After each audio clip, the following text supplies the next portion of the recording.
नमस्कार दोस्तों। आज हम बात करेंगे सिंधु घाटी सभ्यता के नेक्स्ट पोर्शन पे। और नेक्स्ट पोर्शन जो हमारा है वो है आपके सिंधु घाटी सभ्यता का विस्तार और उसका उद्भव कैसे हुआ,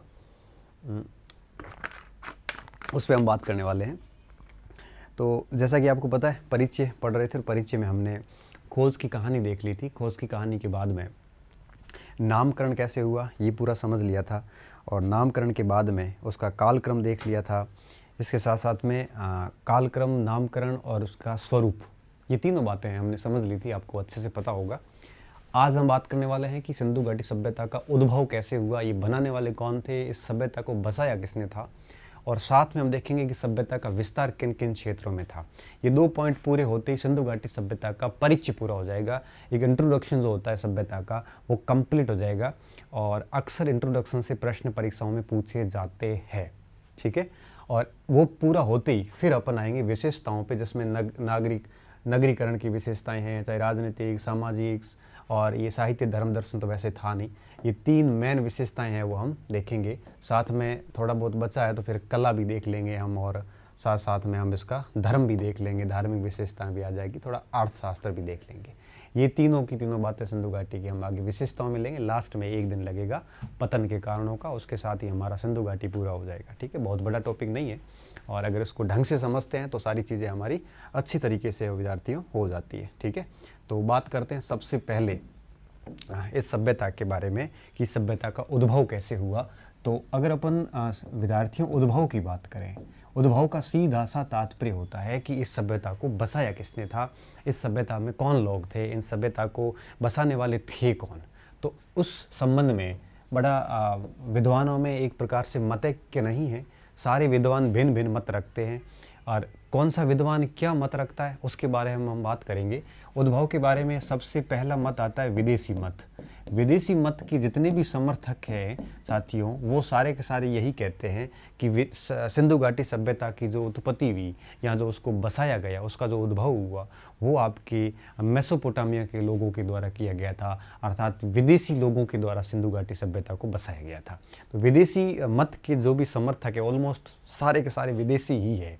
कुछ डी कौशाम्बी को और एच डी सांकलिया को छोड़ दिया जाए तो बाकी सारे के सारे जो भी समर्थक है इस मत के वो विदेशी लोग हैं, चाहे मार्शल हो, चाहे व्हीलर हो, चाहे क्रेमर हो, ये सारे के सारे लोग हैं वो विदेशी है। दूसरा जो मत है वो है आपकी स्वदेशी मत।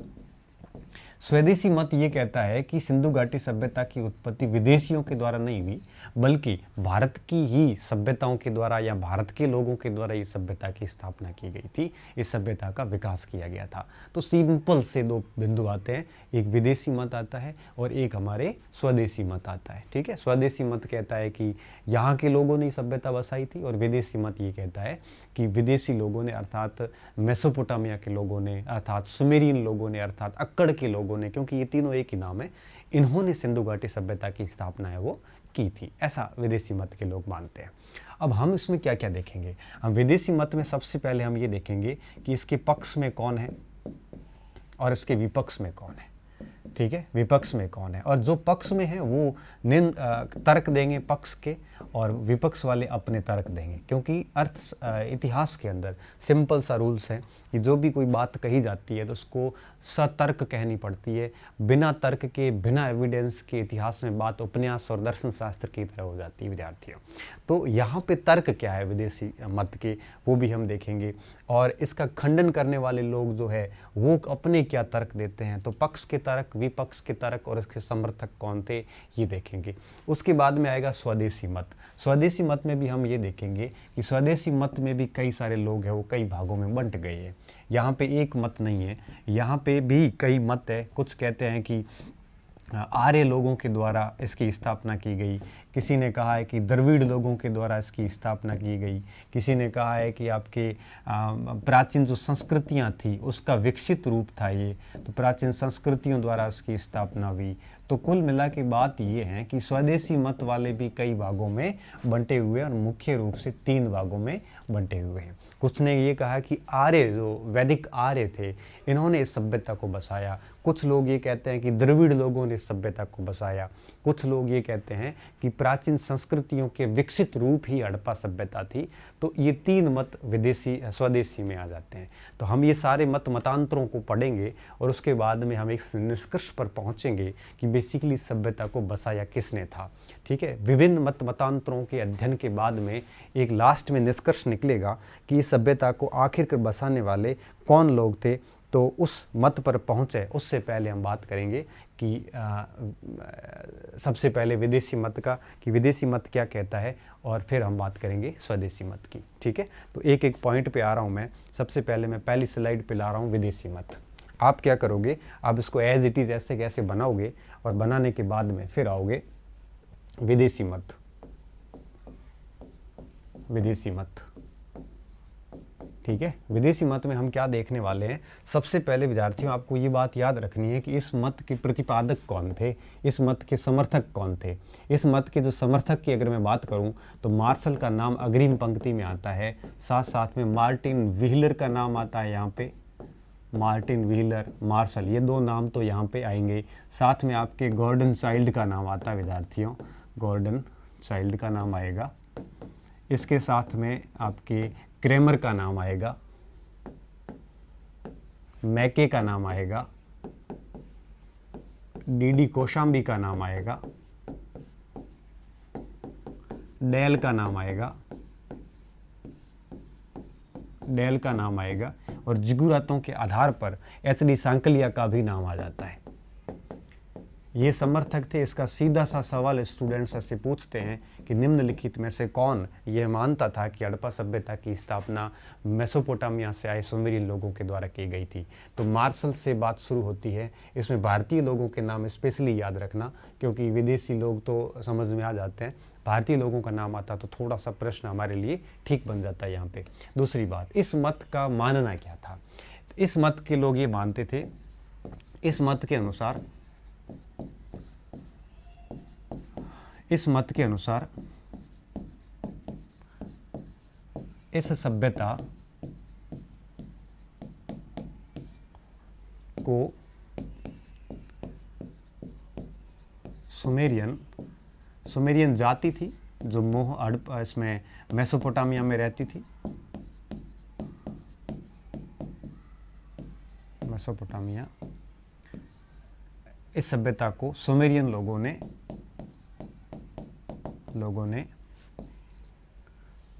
बसाया था।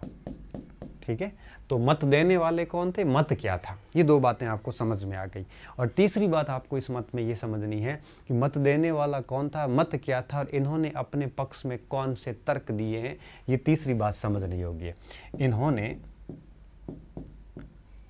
अपने पक्ष में निम्न तर्क दिए हैं, अपने पक्ष में निम्न तर्क दिए हैं,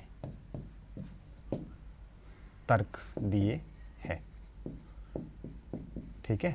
तो ये तीनों पॉइंट्स आप आराम से लिख लो। अब इन्होंने कौन कौन से वो एक प्रकार से आप कह सकते हो कि तर्क दिए हैं, उन तर्क को हम एक एक को यहाँ पे क्लियर करते हैं।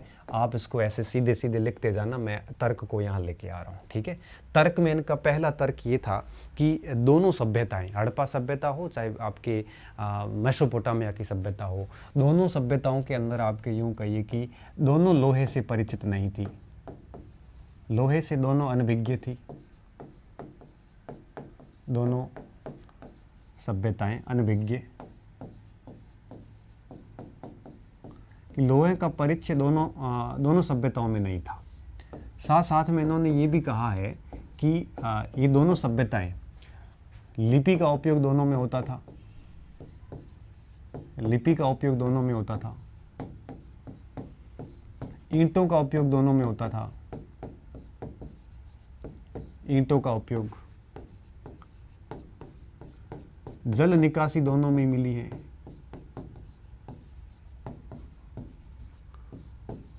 दोनों में,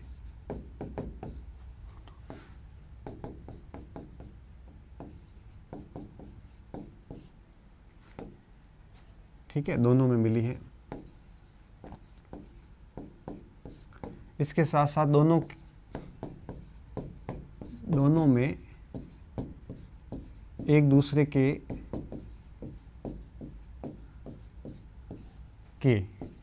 व्यापार के प्रमाण मिले हैं, मतलब समकालिक थी।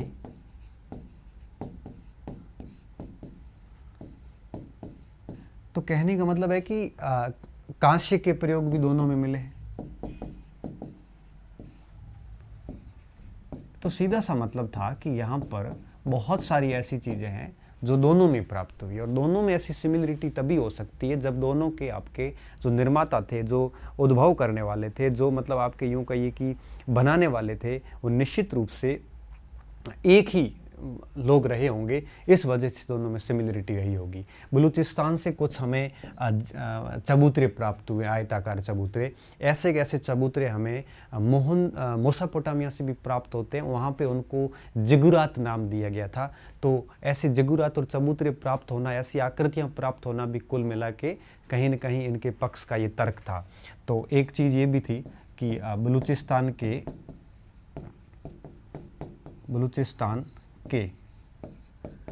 जिगुरात चबूतरे व मेसोपोटामिया के जिगुरातों में समानता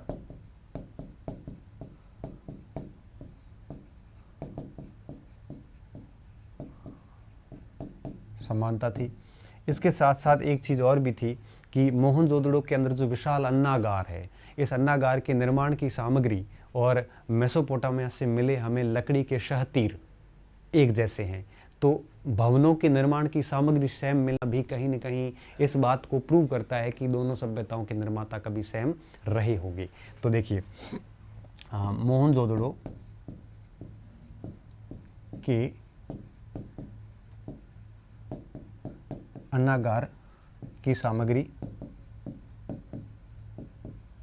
तथा मेसोपोटामिया में प्रयुक्त शहतीरों, लकड़ी के शहतीर का प्रयोग में समानता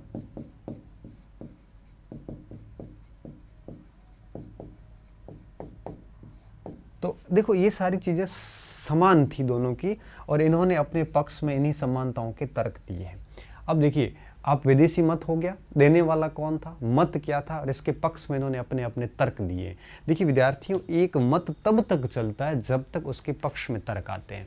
जैसे ही उस मत के विपक्ष में तर्क आएंगे और विपक्ष के तर्क अगर भारी पड़ गए तो फिर परिणाम ये होगा कि वो मत खारिज हो जाएगा।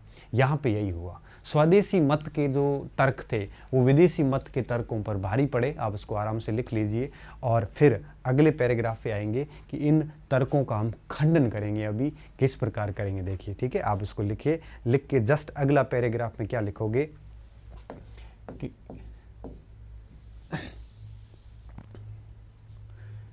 विदेशी मत का खंडन निम्न तर्कों के आधार पर किया जाता है।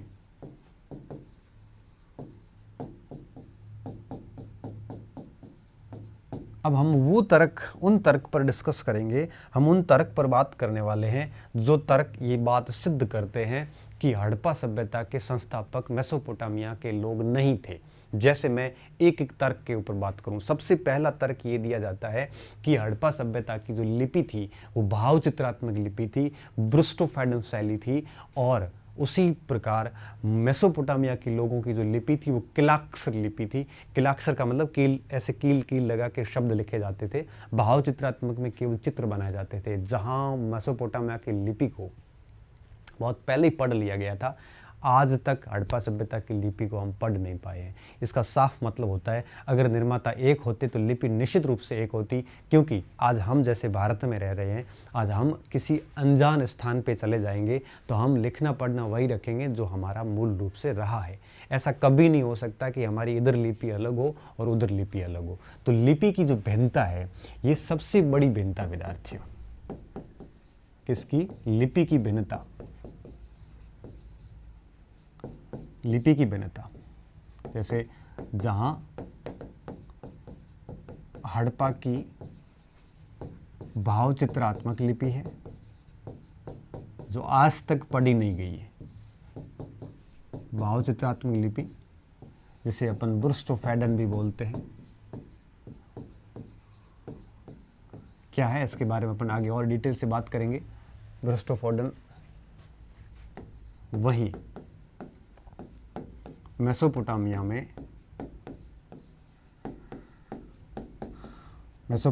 में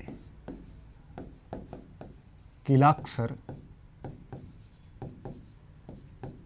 लिपि का उपयोग हुआ। तो लिपि कभी भिन्न नहीं हो सकती, पहली चीज तो ये सबसे बड़ी भिन्नता है। दूसरी भिन्नता देखिए, मेसोपोटामिया के अंदर कई सारे मंदिर जैसे स्ट्रक्चर हमें मिले हैं, जबकि हड़प्पा सभ्यता में कहीं पर भी ऐसा मंदिर जैसा स्ट्रक्चर नहीं मिला। तो हम क्या लिखेंगे कि मेसोपोटामिया से मंदिर जैसी संरचना मिली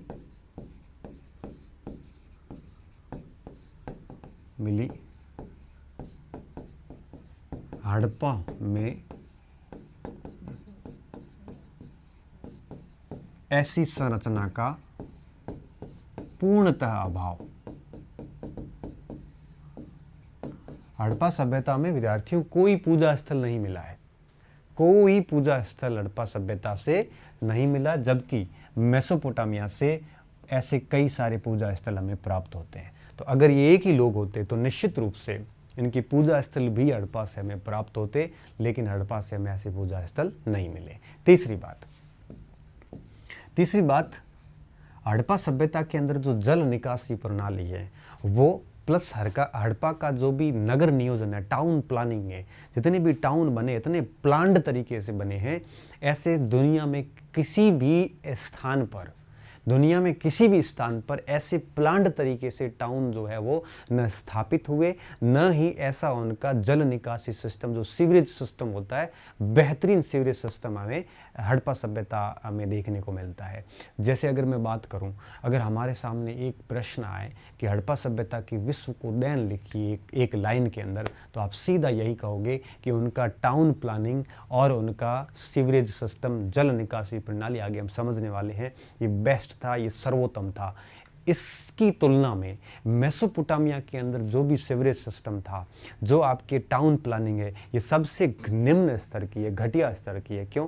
वहाँ तो एक तो जल निकासी प्रणाली थी नहीं ढंग की, दूसरी बात जल निकासी प्रणाली तो थी लेकिन उस स्तर की नहीं थी जिस स्तर की हड़प्पा में थी, प्लस टाउन प्लानिंग को वहाँ पे बिल्कुल नहीं मिलती हमारे को।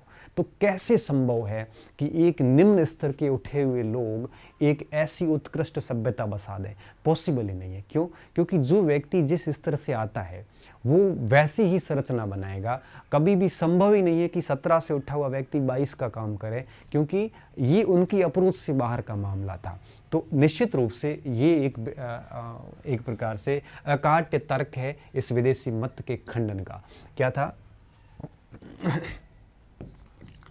हड़प्पा का मतलब हड़प्पा सभ्यता की जल निकासी तथा नगर नियोजन दुनिया में सर्वश्रेष्ठ।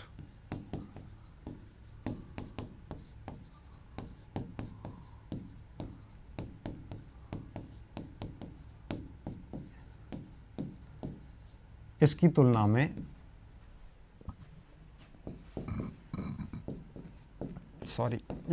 में मेसोपोटामिया में घटिया स्तर का नियोजन, का निकासी व नियोजन।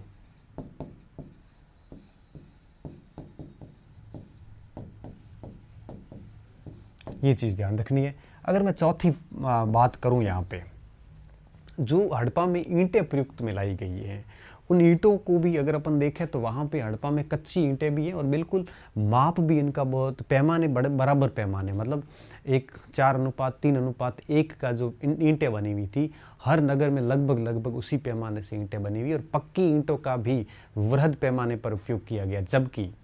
जबकि मेसोपोटामिया की अगर मैं बात करूं तो यहाँ पे जो हमें ईंटें प्राप्त होती है ऑलमोस्ट कच्ची ईंटें हैं, पैमाने भी ठीक नहीं है, प्लस पक्की ईंटों को का देखने का हमें मिली नहीं है, वहाँ पे बहुत ही न के बराबर ऐसी है। तो हम यहाँ पे ये लिखेंगे, हड़प्पा में कच्ची व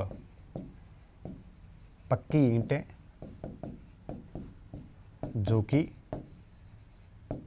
समान माप की थी,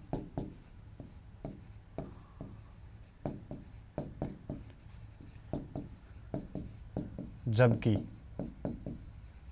मेसोपोटामिया में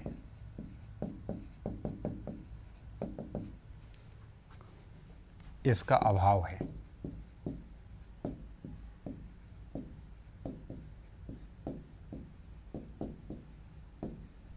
तो ये कुछ मेन पॉइंट थे जो इस मत का, विदेशी मत का क्या कर रहे थे, खंडन कर रहे थे। इस चारों बिंदुओं को आप बढ़िया तरीके से है वो लिख लो, ताकि किसी भी प्रकार की कोई दिक्कत है वो हमें एक प्रकार से ना आए। ठीक है। एक चीज़ और भी थी,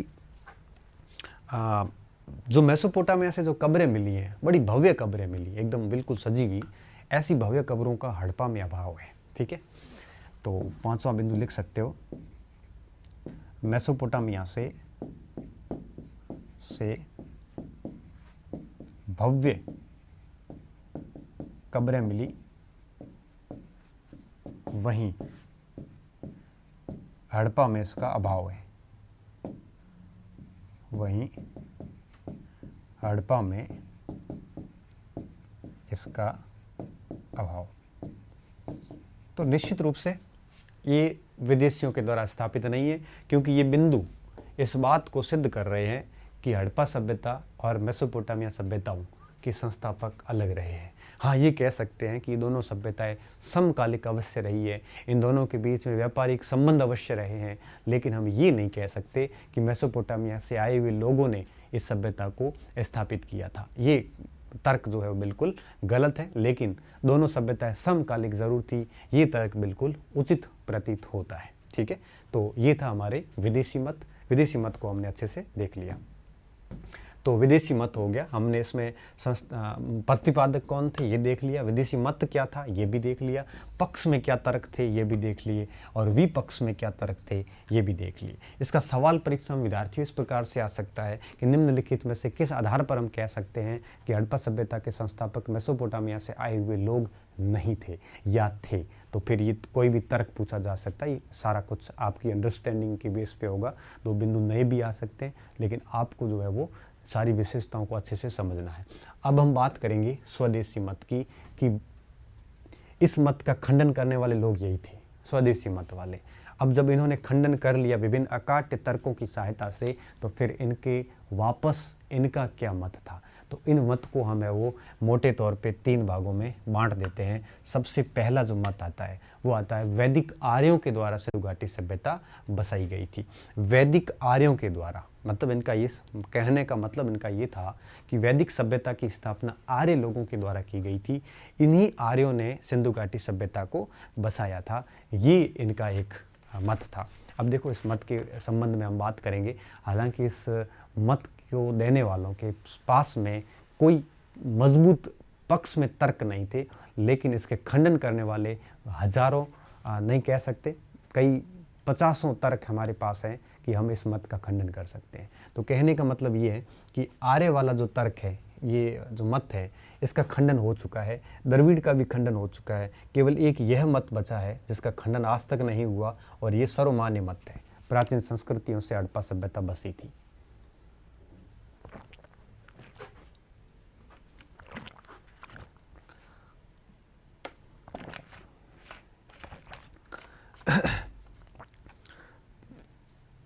ठीक है, अब हम देखते हैं इसमें कि किस प्रकार से, यूँ कहिए कि किस तरह से है वो इस मत का एक प्रकार से खंडन हुआ और किस प्रकार यूँ कहें कि स्वदेशी मत आया।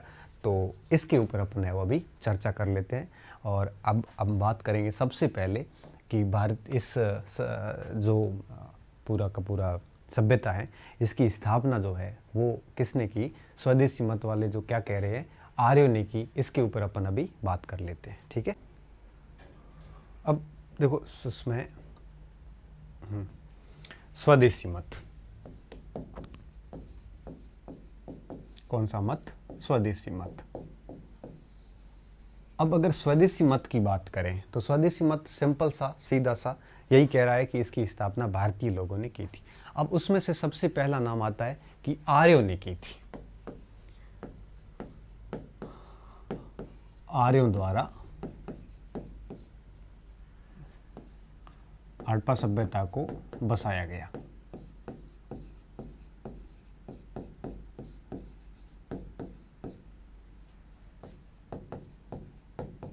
बसाया गया, ठीक है। अब इसके बारे में हम एक एक पॉइंट देखेंगे। सबसे पहला ये देखेंगे कि इस मत को देने वाले व्यक्ति कौन थे। देखो इस मत को देने वालों में ब्रजभूषण लाल, बीबी लाल जैसे अपन कहते हैं, काली बंगा वाले, ये सबसे अग्रिम पंक्ति में इनका नाम है वो आता है। बीबी लाल के बाद में लक्ष्मण स्वरूप वत्स आते हैं। कौन? लक्ष्मण स्वरूप वत्स। इन्होंने भी ये बात कही थी कि हड़प्पा सभ्यता को इन आर्य लोगों ने जो है वो बसाया है। उसके बाद में जो नाम आता है वो आता है विद्यार्थियों SR राव का, TN रामचंद्रन,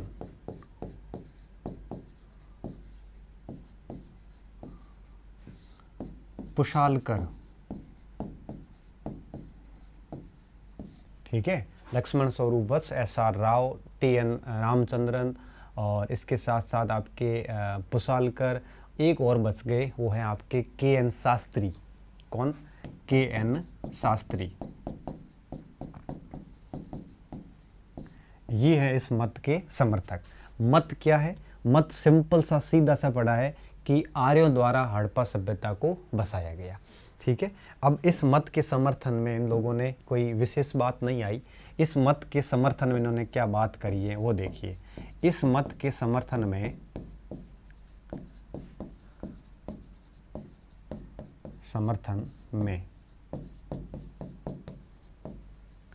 निम्न तर्क दिए,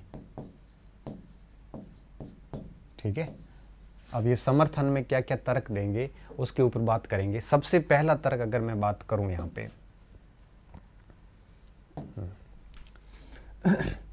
देखो आरपी चंद्रा व पुशालकर ने क्या कहा था। पुशालकर के अनुसार ऋग्वेद में उल्लेखित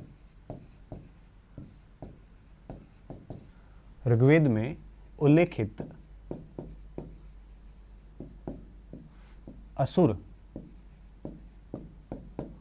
ने इस सभ्यता को बसाया। कोई प्रमाण नहीं थे इसके पीछे, इसलिए सबसे घटिया मत माना जाता है इसको। जिस तरह से विदेशी मत माना जाता है उसी तरह से इस मत को माना जाता है। क्यों? क्योंकि इनके पास में कोई सशक्त या अकाट्य तर्क नहीं था। बस इन्होंने बात कह दी कि ऐसा हुआ था। अब ऐसा क्यों हुआ, कैसे हुआ, बिना साक्ष्य के इतिहास नहीं चलता। इस सभ्यता का विकास किया। ये सवाल एक दो बार नेट में भी पूछा गया है। ये सवाल कई बार पूछा जाता है कि आरपी किसने कहा था कि असुरों ने एक प्रकार से इसकी स्थापना की थी। बीबी लाल क्या कहते हैं? खुद बीबी लाल ने तो अपना अलग ही तर्क दे दिया। बीबी लाल ने कहा कि दोनों का भौगोलिक क्षेत्र सेम था, कि दोनों सभ्यताओं, हड़प्पा और वैदिक दोनों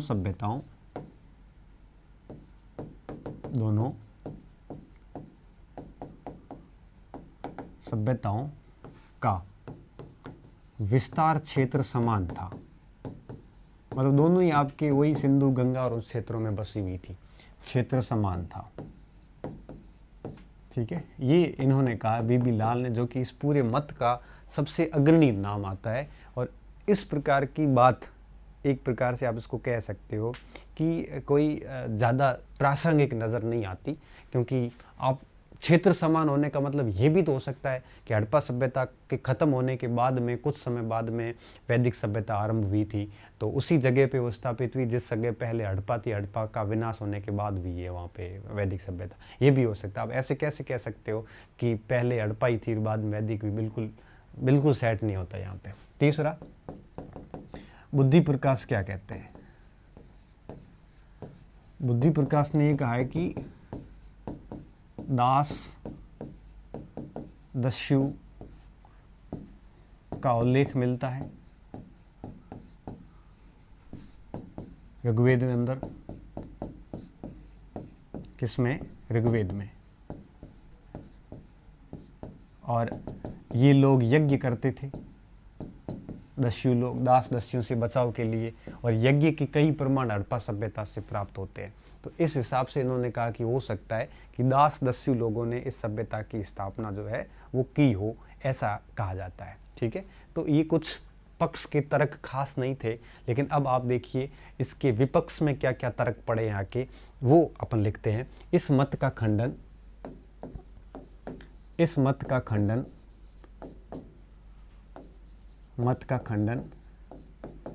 निम्न तर्कों के आधार पर किया जाता है।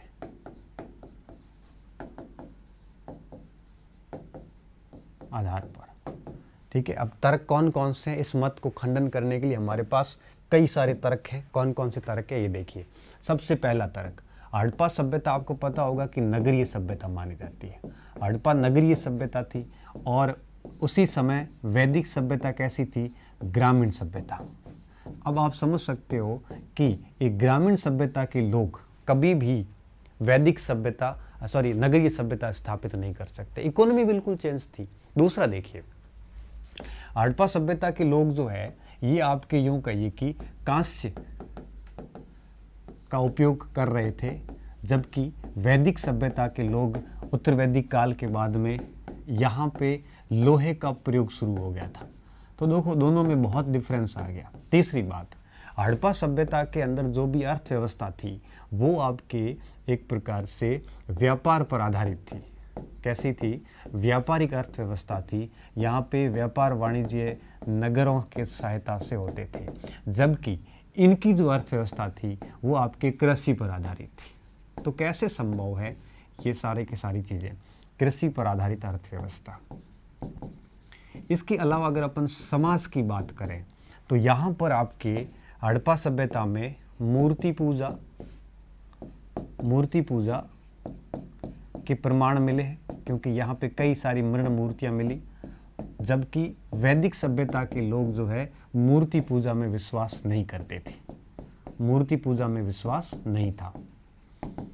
किसका? वैदिक सभ्यता का विश्वास नहीं।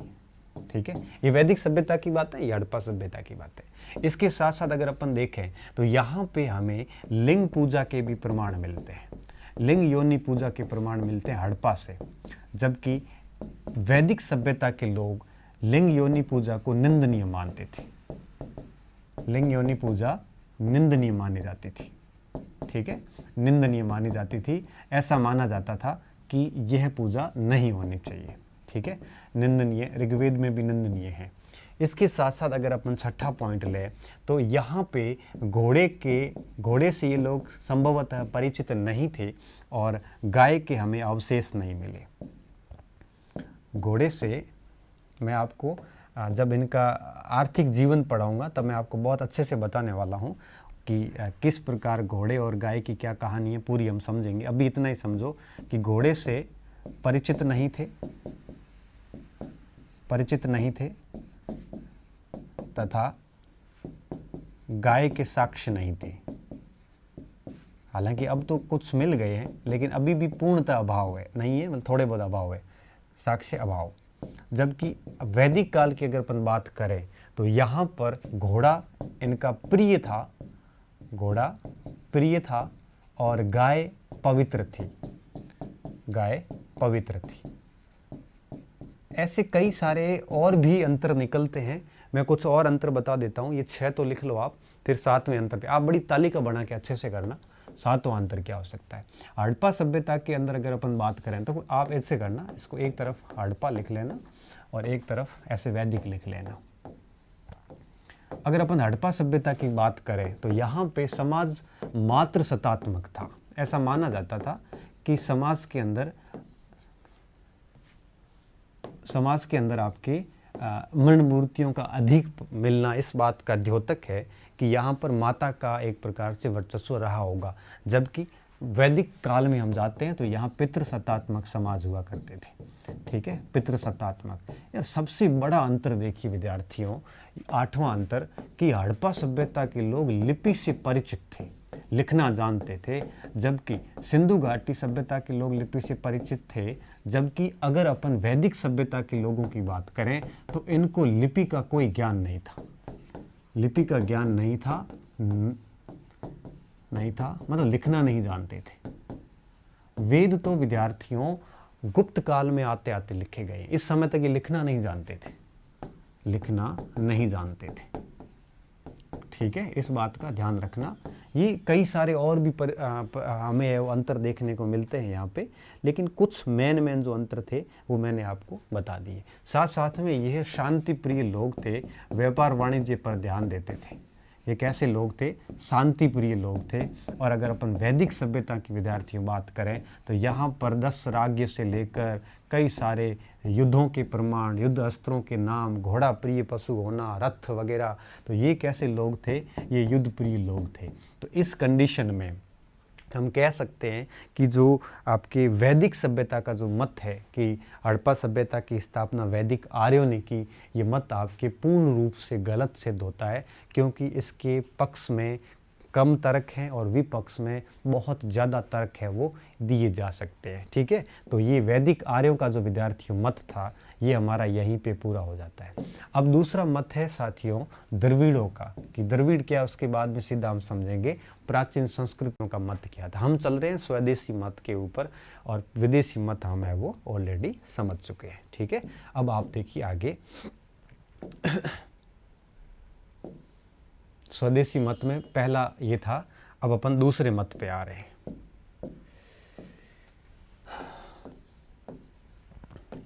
हड़प्पा सभ्यता के निर्माता द्रविड़ थे, ये मत आता दूसरा।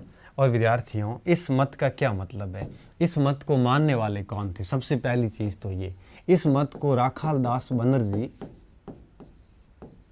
तथा सुनीति कुमार चटर्जी व सुनीति कुमार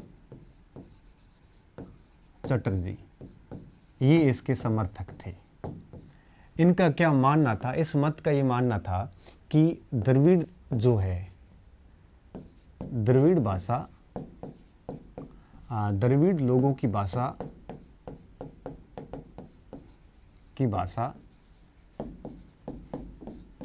ब्राहुई थी, ये भाषा का नाम है, ब्राहुई थी। इसी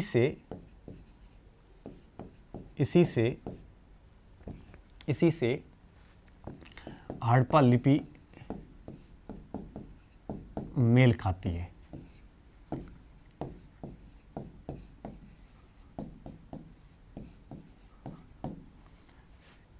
इस आधार पर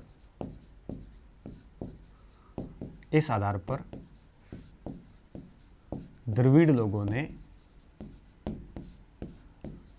इस सभ्यता को बसाया। ये तो वही बात हो गई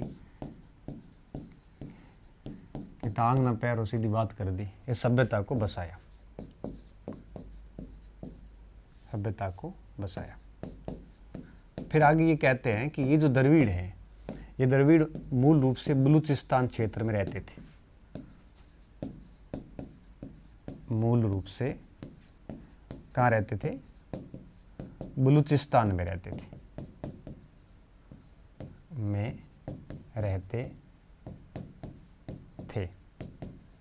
ठीक है, ये मत है। लेकिन इस मत को किसी ने भी स्वीकार नहीं किया। ये मत हर जगह खारिज हुआ, क्योंकि इसमें ऐसी कोई बात थी ही नहीं कि उस बात को एक्सेप्ट किया जाए। ठीक है, तो ये मत भी एक प्रकार से खारिज हो गया और इस मत के समर्थन में कोई विशेष तर्क नहीं है और बस ये मत हमारे परीक्षा के दृष्टिकोण से महत्वपूर्ण है, बाकी किसी भी दृष्टिकोण से मत महत्वपूर्ण नहीं है। और अब आते हैं अपन सबसे लास्ट में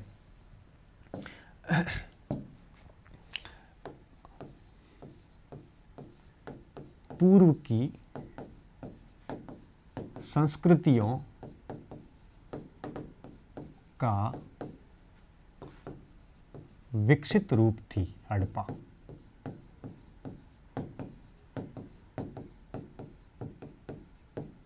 ये है सबसे महत्वपूर्ण मत हमारे परीक्षा के दृष्टिकोण से भी और हड़प्पा के दृष्टिकोण से भी। देने वाले कौन थे? अमलानंद घोष,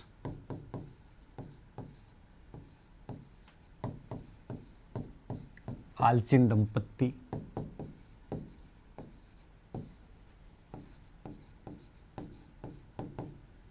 ये फेयर सर्विस,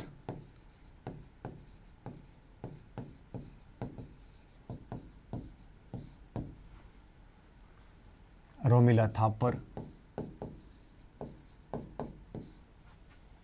ये मैन थे। बाद में बीबी लाल ने भी इसका समर्थन किया था। बाद में लाल ने समर्थन किया था कि ये ठीक लग रहा आपके, पहले तो नहीं, बाद में कहा ठीक है। मत तो ये था देने वाले। मत क्या था?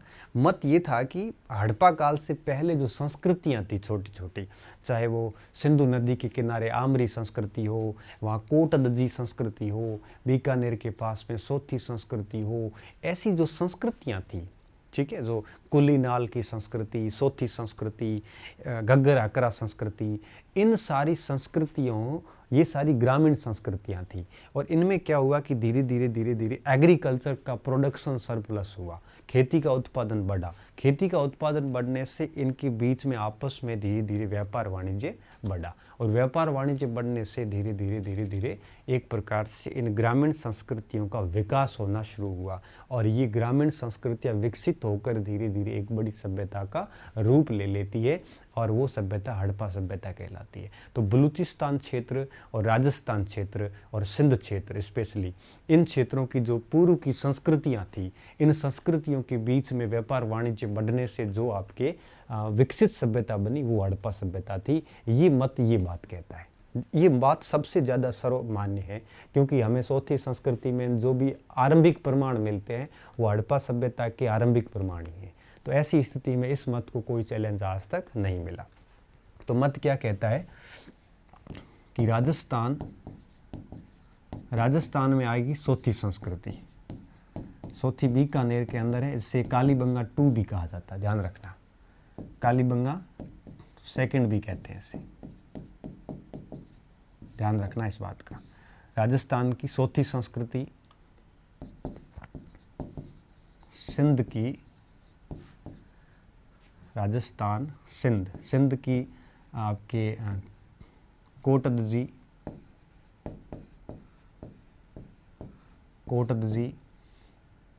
आमरी, ठीक है।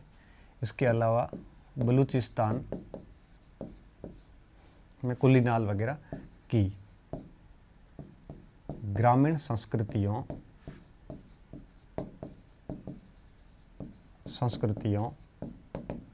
से बनी विकसित सभ्यता हड़प्पा थी। विकसित सभ्यता कौन सी थी? हड़प्पा थी।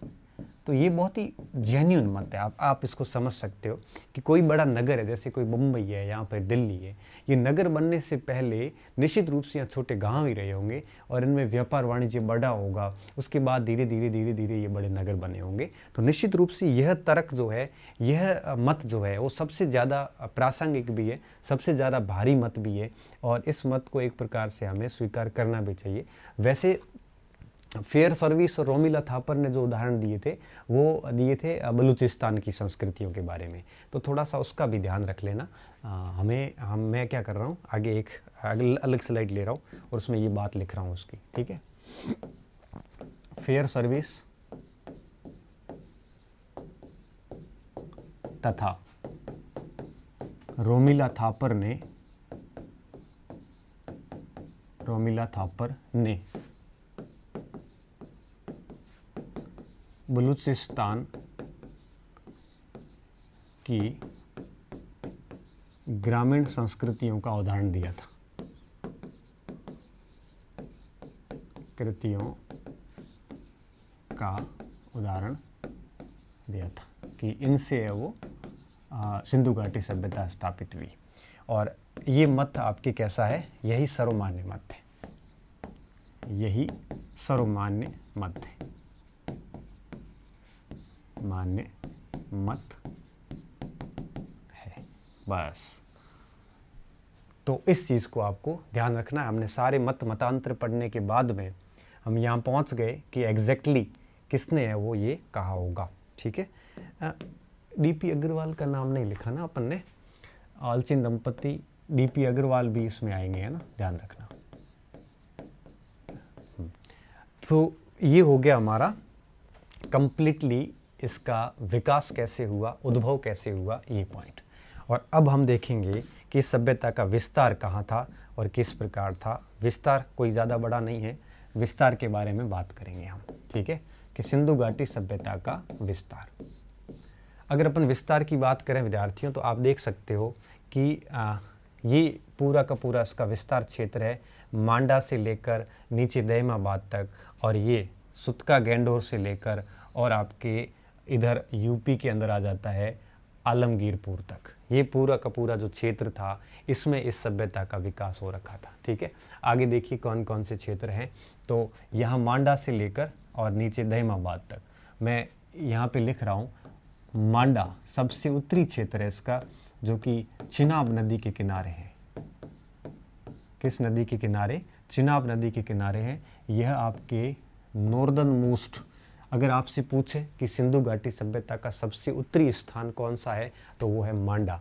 चिनाब नदी के किनारे है और जम्मू राज्य में अवस्थित है। अब तो केंद्र शासित प्रदेश हो गया, जम्मू में अवस्थित है। ठीक है, ये चीज़ आपको ध्यान रखनी मांडा की। उसके बाद में अगर ये पूछे कि इसके बाद में देखा जाए तो और कौन सा है, ये रहमान डेरी इसका इस साइड का उत्तर पूर्व पश्चिम का स्थान है। तो रहमान डेरी जो है ये आपके मांडा के, अगर ऐसे कई बार आता निम्नलिखित को उत्तर से दक्षिण व्यवस्थित कीजिए, तो सबसे उत्तर में मांडा, दक्षिण सेकंड जो है वो आपके आएगा रहमान डेरी। रहमान डेरी आता सेकंड नंबर पे कौन सा आएगा, रहमान डेरी। इस दिशा के हिसाब से कई बार पूछ लेते हैं। तो मांडा सबसे उत्तरतम था। अगर उत्तर से दक्षिण की लंबाई की मैं बात करूं तो विद्यार्थियों 1400 किलोमीटर आ जाती है। कितनी? 1400 किलोमीटर लंबाई आ जाती है। और पूर्व से पश्चिम की लंबाई आ जाती है 1600 किलोमीटर। कितनी? 1600 किलोमीटर इसकी पूर्व से पश्चिम लंबाई हो जाती है। इसका सबसे पश्चिमी स्थान जो है वो है आपके सुतका गैंडोर। कौन सा? सुतका गैंडोर है, जो कि आपके दाश्क नदी के किनारे है। कौन सी नदी? दाश्क नदी के किनारे है, बलूचिस्तान के अंदर। बलूचिस्तान है पाकिस्तान में। ठीक है, ये सबसे इसका पूर्वी स्थान है, सॉरी पश्चिमी। उसके बाद में दूसरा पश्चिमी स्थान कौन सा है, वो है सुतका कोह। विद्यार्थियों दो मैं इसलिए बता रहा हूँ, आजकल परीक्षा में ऐसे पूछना शुरू कर रहे हैं कि पश्चिमी पहला पश्चिमतम कौन सा है, दूसरा पश्चिमतम कौन सा, इस हिसाब से पश्चिमतम स्थान। और इसके बाद में दूसरा नंबर किसका है, सुतका कोह का। अगर अपन पूर्व में जाए तो सबसे पूर्वी स्थान आता है आपके आलमगीरपुर, यूपी के अंदर है। आलमगीरपुर यूपी। और ये हिंडन नदी के किनारे पे है। कौन सी नदी? हिंडन नदी के किनारे है। और उसके बाद में आता है हुल्लास, ये है दूसरा पूर्वी स्थान। ठीक है, दूसरा पूर्वी। और सबसे पूर्वी स्थान कौन सा है? आलमगीरपुर। बहुत अच्छी तरीके से याद रखना, पूर्वतम। तो आलमगीर टू लेकर सुतका गैंडोर 1600 किलोमीटर, मांडा से लेकर और नीचे विद्यार्थियों आता है आपके दहीमाबाद। सबसे नीचे कौन सा है? दईमाबाद। दईमाबाद आया हुआ है महाराष्ट्र के अंदर, हालांकि इसको ताम्रपाषाणिक संस्कृति माना जाता है, इसलिए कई बार कई विद्वान दईमाबाद को शुद्ध रूप से हड़प्पा का स्थल नहीं मानते। ठीक है, फिर भी दईमाबाद से हड़प्पा के साक्ष्य मिले हैं। ठीक है, तो दईमाबाद है दास्क नदी के किनारे। कौन सी नदी? दास्क, सॉरी परवरा नदी के किनारे। दईमाबाद किस नदी के किनारे है? अरे रे रे रे रे, ले ये तो पूरा ही चला गया, मेहनत करवा दी और चला गया। मैं इसको एक बार वापस कर लेते हैं, और कोई ऑप्शन नहीं हमारे पास में।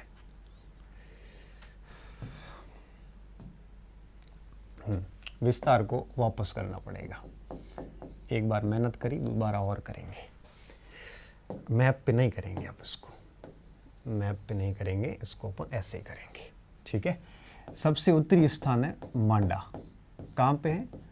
जम्मू कश्मीर में, चिनाब नदी के किनारे। नदी कौन सी? चिनाब। उत्तरतम स्थल। ठीक है, और मांडा के बाद में इधर आता है रहमान डेरी। ये दूसरा उत्तरतम स्थल, आगे इसको मैं समझाऊंगा। दूसरा स्थल उत्तर, तो नॉर्थ मोस्ट सेकंड। तीसरे नंबर पे रहमान डेरी के बाद इधर नीचे रोपड़ आ जाता है। फिर तो और भी बहुत सारे आते हैं, बस दो याद रखना आप। और नीचे आएंगे तो सबसे नीचे आता है दईमाबाद।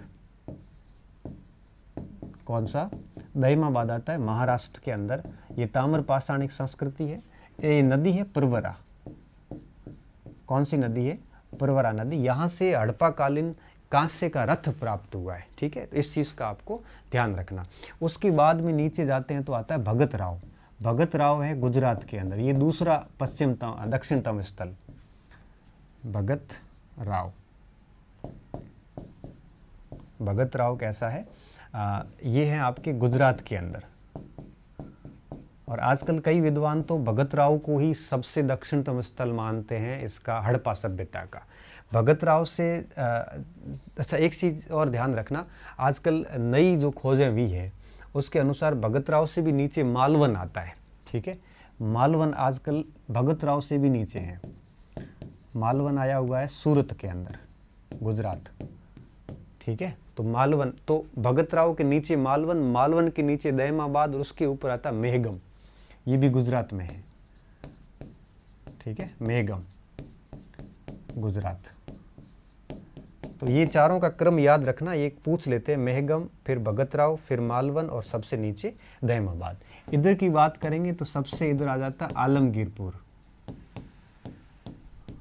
आलमगीरपुर यूपी के अंदर है, और हिंडन नदी है। कौन सी? हिंडन नदी।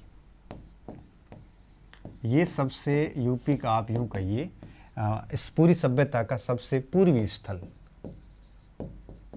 और दूसरा पूर्वी स्थल है आपके हुलास। हुलास भी यूपी के अंदर ही है। ठीक है, दूसरा पूर्वी स्थल।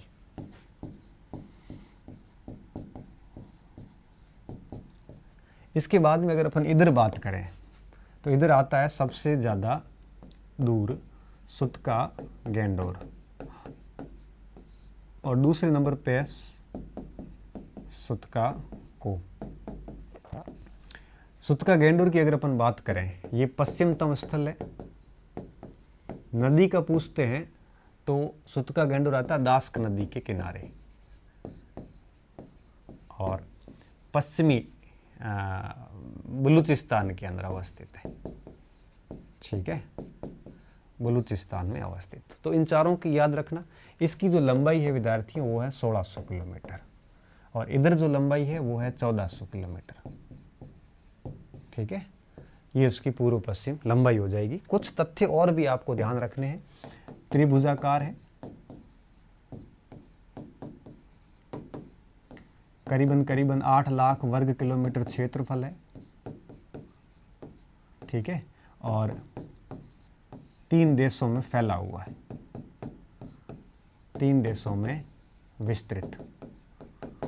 ठीक है, ये पॉइंट भी थोड़े ध्यान रखना। तो इस प्रकार से ये सारी बातें मुख्य रूप से आ जाती है।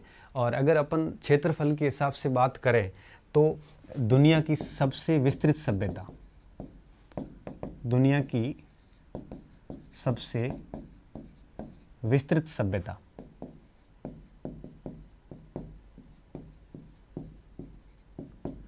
मिस्र की तुलना में 20 गुना बड़ी, तुलना में 20 गुना बड़ी, और मिस्र व मेसोपोटामिया दोनों से 12 गुना बड़ी। वैसे ऐसा कोई यहाँ पूछता नहीं है कितने गुना बड़ी है, लेकिन आपको ध्यान रखना है फिर भी कि दुनिया की सबसे बड़ी सभ्यता थी क्षेत्रफल के आधार पे, वो है आपकी कौन सी, हमारी सिंधु घाटी सभ्यता। इसको अपन क्या कहते हैं, हड़प्पा सभ्यता। अब हम आगे बात करेंगे कि इस सभ्यता के मुख्य स्थान कौन कौन से, किन किन देशों में वो फैली हुई है। ठीक है, इसकी मैं पीपीटी लाया हूँ साथ में। तो पीपीटी ने तो ऐसी करी आज 5 मिनट ले लिए पूरे, खराब कर दिए। देखिए विद्यार्थियों, इसका विस्तार 3 देशों में है। ठीक है, एक है अफगानिस्तान के अंदर। अफगानिस्तान में 2 स्थान है विद्यार्थियों, एक है सोर्तगोई और दूसरा है मुंडीगाक। लेकिन ध्यान से समझने वाली विद्यार्थियों बात यह है कि ये जो अफगानिस्तान के दोनों स्थान हैं, ये हड़प्पा के मुख्य क्षेत्र नहीं थे, बल्कि व्यापारिक उपनिवेश थे। क्या थे ये? हड़प्पा के व्यापारिक उपनिवेश थे। इस बात का ध्यान रखना। क्या थे? व्यापारिक उपनिवेश थे। और ये इनकी लोकेशन अगर आप चेक करोगे तो आपके ये आए हुए हैं इन क्षेत्रों में, ऊपर लिखे हुए नहीं है, यहाँ पे आए हुए हैं। तो अगर अपन मांडा को उत्तरी क्षेत्र मान रहे हैं ना, तो मांडा से भी ज़्यादा, सॉरी यहाँ पे भी नहीं है, ये है सोर्तगोई, यहाँ पे, ये यहाँ पे आया हुआ सोर्तगोई, मुंडीगोक बहुत ऊपर है। तो इनको इनका व्यापारिक उपनिवेश माना जाता है। ये हड़प्पा के मुख्य भूमि के क्षेत्र नहीं थे, इस बात को आपको याद रखना है। मुख्य भूमि के क्षेत्र नहीं थे, भूमि के क्षेत्र नहीं। ठीक है, ये बात याद रखनी। उसके बाद में सबसे बाद का जो विस्तार है वो है पाकिस्तान का। पाकिस्तान में विस्तार को हम विद्यार्थियों 3 भागों में बांट देते हैं। एक बलूचिस्तान का विस्तार, जो कि आप इसको ऐसे समझिए, इन क्षेत्रों का विस्तार। ठीक है, ये, और दूसरा है आपके पंजाब का विस्तार, और तीसरा है सिंध का विस्तार। तो ये पंजाब क्षेत्र या रावी का विस्तार हो जाएगा, ये सिंध का विस्तार हो जाएगा, और ये आपके बलूचिस्तान का विस्तार हो जाएगा। तो पाकिस्तान के इलाकों को हम है वो 3 भागों में बांट देते हैं। पंजाब के एरिया कौन कौन से, सिंध के कौन कौन से, बलूचिस्तान के कौन कौन से। विद्यार्थियों, कई बार परीक्षा में सवाल आता है कि निम्नलिखित में से कौन सा क्षेत्र बलूचिस्तान इलाके में है, कौन सा क्षेत्र सिंध इलाके में है, या कौन सा क्षेत्र पंजाब इलाके में है। ठीक है, तो देख लीजिए, बलूचिस्तान में ये सारे स्थान आ जाते हैं, मेहरगढ़, राणा गुंडई, सुतका गैंडोर, सुतका को, बालाकोट, डाबरकोट, दमसाबाद। ये कई बार सवाल आता है, मैं बार बार कह रहा हूँ। मेहरगढ़ से तो हमें नवपाषाणिक सामग्री भी मिली है, कुछ हड़प्पा की भी मिली है। सिंधु नदी के किनारों की अगर अपन बात करेंगे तो मोहनजोदड़ो दाएं किनारे पर, कोटदजी और चन्हुदड़ो दोनों बाएं किनारे पर, आमरी दाएं किनारे पर, अली मुराद, लखीउन जोदड़ो, जुदेर जोदड़ो, ये सारे के सारे स्थान आते हैं। और कई बार दिशा भी पूछ लेते हैं, आप मैप बना के ऐसे सेट कर देना, जैसे ऐसे करके, यह मोहनजोदड़ो है, यहाँ पे कोटदजी है, फिर नीचे आते हैं तो थोड़ा सा चुन्हुदड़ो आ जाता है, फिर चुन्हुदड़ो के जस्ट सामने आमरी आ जाता है। ऐसे चारों स्थान सेट कर लेना, ये कई बार परीक्षा में पूछते हैं। पंजाब की अगर मैं बात करूं तो यहाँ पे हड़प्पा, रहमान डेरी, गेंद्रीवाल, सराय खोला और डेरा इस्माइल खान आते हैं। ये रावी नदी के मोस्टली किनारे, लेकिन रहमान डेरी सिंधु नदी के किनारे, लेकिन पंजाब प्रांत आ जाता है। तो ये पूरे के पूरे पाकिस्तान के प्रश्न क्षेत्र है। और इसका सवाल सीधा यही बनता है कि निम्नलिखित में से कौन सा जो स्थान है वो बलूचिस्तान क्षेत्र में, या कौन सा सिंध क्षेत्र में, या कौन सा रावी क्षेत्र में है। अगर अपन भारत की बात करें तो भारत में ये जितने भी मिले हैं, सबसे ज़्यादा स्थान कहाँ से मिले हैं? गुजरात से। और इसके अलावा भी इन सारे राज्यों में मिले, अपन आगे पढ़ेंगे भी सभी का अलग अलग। लेकिन गुजरात में एक और नया सवाल बनता है कि निम्नलिखित में से कौन सा कच्छ की खाड़ी में स्थित है, या कौन सा खंबात की खाड़ी में स्थित है। कच्छ की खाड़ी की बात आती है, धोलावीरा, सुरकोटड़ा, देसलपुर और जूनी कुरन, ये आपके सारे कच्छ की खाड़ी में, और खंबात की खाड़ी में ये सारे के सारे। इसको मैंने KDSD याद करके रखा है, इसको LSSR करके याद कर रखा है तो आप उसको कुछ फॉर्मूला बना के रट लेना, क्योंकि ये क्षेत्र आते हैं कई बार कि कौन सा कच्छ की खाड़ी में नहीं और फिर लोथल आ जाता है या फिर ऐसे भगत राव दे देते हैं। तो इस प्रकार से प्रश्न बनता है इसका। इस चीज़ का बढ़िया तरीके से ध्यान रखोगे तो डेफिनेटली प्रश्न है वो गलत नहीं होगा। तो अगर इस प्रकार मैं बात करूं तो ये सारे के सारे स्थान हमें प्राप्त होते हैं। सिंधु घाटी का विस्तार इन 3 देशों में था और इन क्षेत्रों में था। इनकी डिटेल से जानकारी अपन आगे लेंगे, लेकिन अभी अपन केवल एक मोटे मोटे तौर पे विस्तार देख रहे हैं। ठीक है, ये पूरा का पूरा इसका विस्तार था। हमने अभी इसको बढ़िया तरीके से समझा भी है। ठीक है, अभी मेरा लिखा हुआ है ना, अभी वापस अभी दिख रहा है। अभी काम का नहीं, हमने पहले मिटा दिया इसको।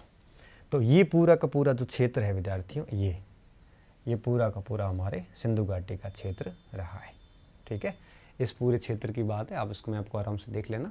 तो अब हम बात करेंगे कि कुछ और तथ्य जो विस्तार से संबंधित है और हमें इनके बारे में जानना चाहिए। तो सबसे बड़ी बात देखिए, तो इस पूरे क्षेत्रों को, इन सभी नगरों को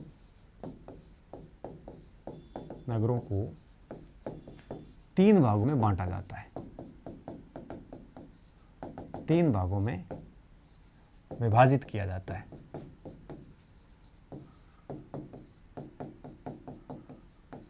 अब 3 भाग कौन से? पहला प्राक हड़प्पा, प्राक व आरंभिक हड़प्पा। ये विभाजन मैं बहुत बढ़िया तरीके से आपको समझा चुका हूँ। दूसरा विकसित हड़प्पा, तीसरा पूर्ववर्ती या उत्तर हड़प्पा। ठीक है, अब मुझे वापस समझाने की जरूरत नहीं है। ये विकसित हड़प्पा था, हड़प्पा से पहले के स्थान थे। तो यहाँ अगर अपन बात करें तो यहाँ से कई स्थान मिले, जैसे कालीबंगा यहाँ का था, प्राक हड़प्पन था। कालीबंगा के साथ साथ में यहाँ पे आपकी सौथी संस्कृति भी था, है ना। इसके साथ साथ में यहाँ पे हरियाणा के जितने भी स्थान मिले हैं, बनावली, राखी गढ़ी, भिराना, ये सारे स्थान जो है वो आपके प्राक हड़प्पा कालीन स्थल है। ठीक है, गुजरात का धोलावीरा। अगर अपन कुल स्थानों की बात करें इसके बारे में तो हमें पता चलता है यहाँ पे कि भारत के अंदर कुल स्थान जो मिले हैं वो करीबन 179 के आसपास मिले हैं, और पाकिस्तान में जो मिले हैं वो हैं 21। तो कुल आज तक हमें प्राक और आरंभिक हड़प्पा के जो स्थान मिले हैं वो कितने मिले हैं? वो मिले हैं हमारे 200। कितने? 200 के आसपास स्थान जो है हमें प्राक हड़प्पा के मिले हैं। ठीक है, और इसके बाद में विकसित हड़प्पा। अगर अपन विकसित हड़प्पा की बात करें तो विकसित हड़प्पा का मतलब ये था कि वो सारे नगर जो विकसित हड़प्पा में थे, इनकी संख्या है 570 है भारत के अंदर, 570, और 297 पाकिस्तान के अंदर। इतने सारे स्थल यहाँ से मिले। अगर पूर्ववर्ती हड़प्पा की बात करें, इसकी संख्या बहुत ज़्यादा है, और यहाँ से मिले 980 के आसपास, और यहाँ 121 के आसपास। ठीक है, भारत और पाक। तो इस प्रकार अगर अपन कुल स्थानों की बात करें तो लगभग 3000 स्थान हमें आज तक प्राप्त हुए हैं। कितने? 3000 स्थान जो है वो हड़प्पा सभ्यता के प्राप्त हुए। तो सारे याद करने की न ज़रूरत है और न ये सारी चीज़ें आपसे याद होगी। ठीक है, 3000 के आसपास स्थान है। कुछ और तथ्य आप विविध करके लिख लेना। विस्तार के बाद में विविध करके मैं 2-4 तथ्य लिखवा देता हूँ, उसके बाद में अपन क्लास ख़त्म करते हैं। ठीक है, सबसे पहली चीज़, अब अगर अपन तथ्यों की बात करें तो हिसार के पास में, हिसार के राखी गढ़ी की नवीन खुदाई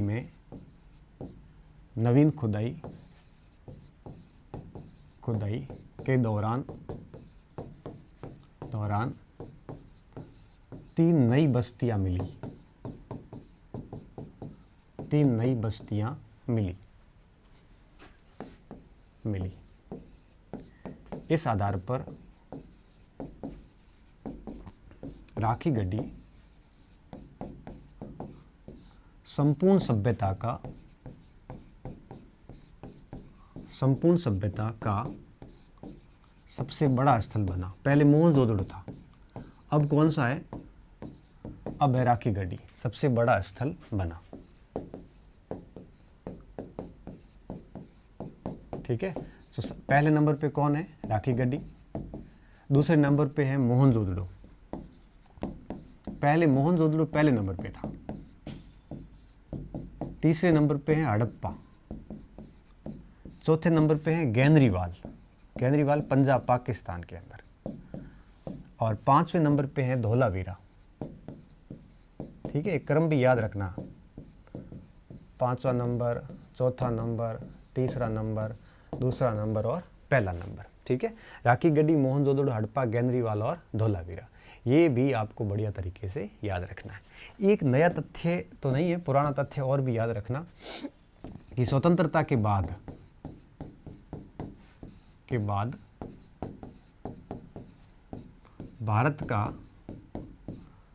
भारत में सर्वप्रथम उत्खनन, प्रथम खोज व उत्खनन रोपड़ पंजाब में है। कई जगह कालीबंगा भी आता है, रोपड़ की। तथा सबसे नवीनतम